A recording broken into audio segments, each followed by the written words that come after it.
experience with Frank Warren, and I still regard Frank Warren as a legend, a Hall of Fame promoter. Promoted some of the best fighters in the world, and to still be around in the game now, in a world like boxing, he's got to be well respected. But the one thing I can say, and I have noticed, is the production of the shows at Matchroom are second to none. Mm-hmm. When I go to some Queensbury shows, I do think, wow, Matchroom really do put on a show. Even when I go to Sky shows, Matchroom are the kings at putting on a production, you know. And all I'm going to say on that matter is that they're number one with that. And that's what you want to be a part of as well. Yeah, you want to be a part of good nights and big nights and delivers the best for the fans. Mm-hmm. The security are the best. They always make sure there's no trouble. If there is trouble, it's dealt with straight away. Everyone's catered for. And, everything gets sorted from the ticket lady, Bella Gay, who's her name's Bella. She's a lovely lady, and she gets everything done, deals a lot with my dad doing with the tickets. Alex, who sorts out all the hotels and all the logistics for things, and Darren Fleurs, who does all that with the taxis and making sure everything runs smoothly. You're always looked after at Matchroom, and it's a great company, and they give you the best platform for you to perform. It's brilliant.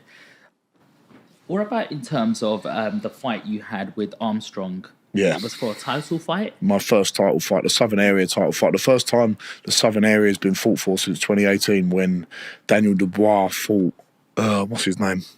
He fought another up-and-coming guy at the time. And so it's good to give some activity to that belt again, you know. Mm-hmm. It was the belt had been made in its own way, a new style of belt, so it was nice to win that first initial style of belt, you know. And it's a respected title within the boxing circles, because there's some hard fights that have been happening for the Southern Area. So talk to me about Harry Armstrong.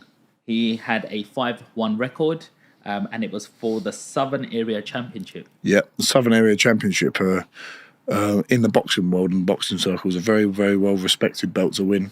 There's been some great fights down the line. I remember the last person to fight for the Southern Area heavyweight title was Daniel Dubois, who's obviously going on to do massive things. He won that emphatically, and it was a tough fight. It lived up to the bill with Harry Armstrong, very tough man.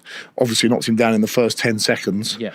And from there, he was really tough, and I had to regather myself a little bit, think I've got to box him a bit more, break him up a little bit more, and we eventually knocked him out in the 7th round. Yeah, so what happens, like, when you knock somebody out in the, knock somebody down in the first 20 seconds of a fight, he goes down, your confidence is up. Then you go in round 2, bosh. You gave him a good hiding, good beating, and then all of a sudden he doesn't go down. Like, he perseveres. What does that do to you mentally? You have to regather your thoughts. You have to think, right, I've trained hard enough. I know what I've got to do now. He hasn't gone. You got to, because if I went out for the 3rd round like I did for the first 2, it doesn't matter how fit you are. If you're going at sprinting at 100 miles an hour, you can't sustain that. So I thought, just box behind the jab. I was still winning the rounds, and get him when the time comes. And that round 7 belt, when the bell and the ring cards went up for round 7, I thought, right, there's only 4 rounds to go now. I can unload a little bit more. I've conserved my energy well. He'd be feeling the pace as well. I was trying to draw him onto things, draw him on, and then the right hand over the top came, and it was a great shot, because Harry Armstrong's a tough man. He give a lot of people tough fights. He's had lots and lots of amateur fights. I think he boxed for England at one point, so he was really confident going into that fight, because he thought he had more pedigree than me. But we dealt with him and convincingly beat him. What made you go down that route of Southern Area Champion? It's old school, it's traditional. And where I've not had the pedigree as an amateur, I only had 10 amateur fights. Not that means too much, I don't think, because you can be a fantastic amateur.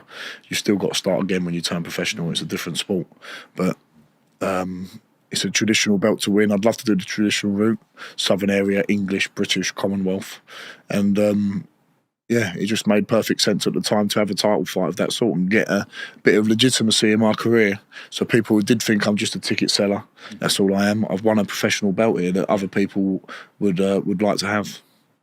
How important is confidence in terms of a press conference? So it is all about selling tickets. Let's be honest, it's an arena. It's a show. Boxing is a show, and you want to entertain people.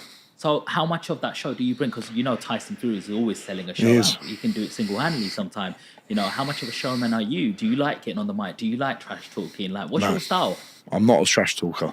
But what I think people like to buy into is someone who's authentic and trying to be themselves. And that doesn't mean be boring and say nothing and just fight and don't engage with people. It's about engaging with people, but not being fake, not being false, letting people know your personality, people are interested, obviously, because I'm exciting to watch, but you want to engage people as much as you can. So it's not just the press conferences; it's like doing things at the brewery and getting people who want to come and meet you, going to see them, and giving every fan a T-shirt when they come to a fight. You know, it's all little things like that, making a whole day of it for people.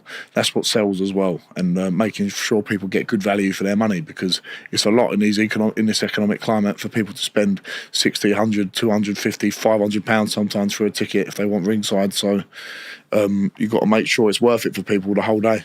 Absolutely. You've got a nickname, the Romford Bull. Yes. Where did that come from? I was sparring in Vegas, and one of the coaches, I can't remember exactly, he said, "You fight like a bull, man. You fight like a bull. Where are you from?" And I said, "I'm from Romford." He said, "You should be called the Romford Bull." And it just stuck from there. Because I was aggressive, even more so back in the day when I didn't really know what I was doing. I was just going in there and giving it a good go for 3-4 rounds. So I always have that bullish style, you know, and it's a good name, and it's become a sticking point, you know. Mm-hmm. I like it, because you've got Romford in it, and that's Romford. where we're from. Romford in the roots.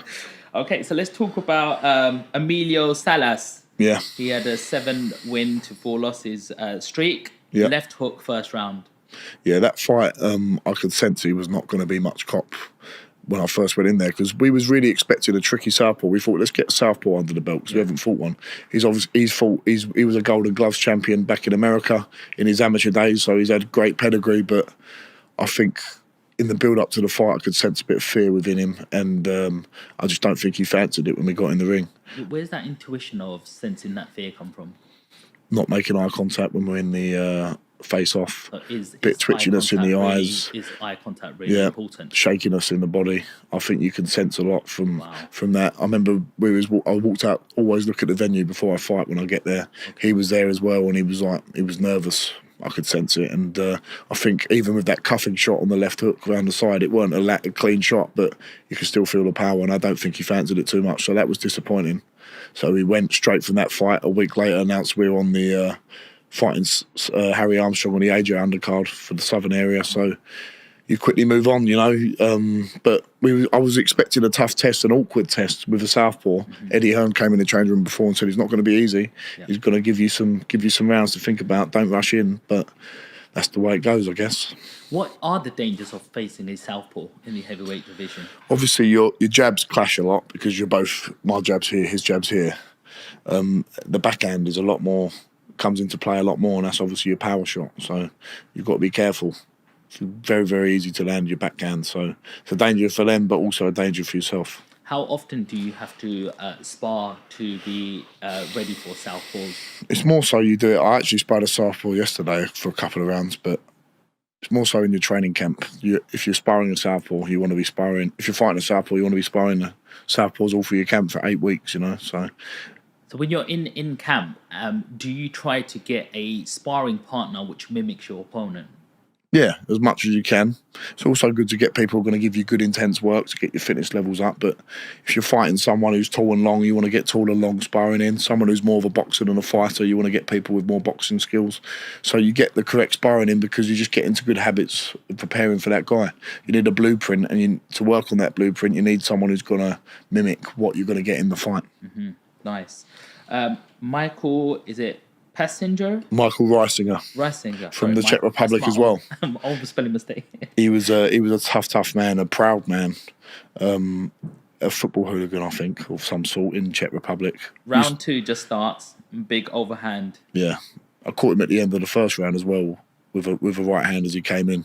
He used to box on the Czech Republic Muay Thai national team, so proud man. And he was gutted afterwards, because he's a proud, tough man. And that was good, because that was just after I broke my hand in that fight, on my 5th fight, when it went to points. So it was good to come through that psychologically and get a really crisp, clean knockout. When you have an injury like break your hand, is it the same when it's repaired and fixed? It's stronger now. So you see these 2 knuckles, they're a lot bigger, these ones, than them 2. The scar tissue has actually made it more dense and stronger. So you have to look after your hands, because they do get damaged, they do break. Yeah. So warming them up before and after, like any muscle, is important. Cryotherapy work on them as well. So you have to look after your hands. Cryotherapy?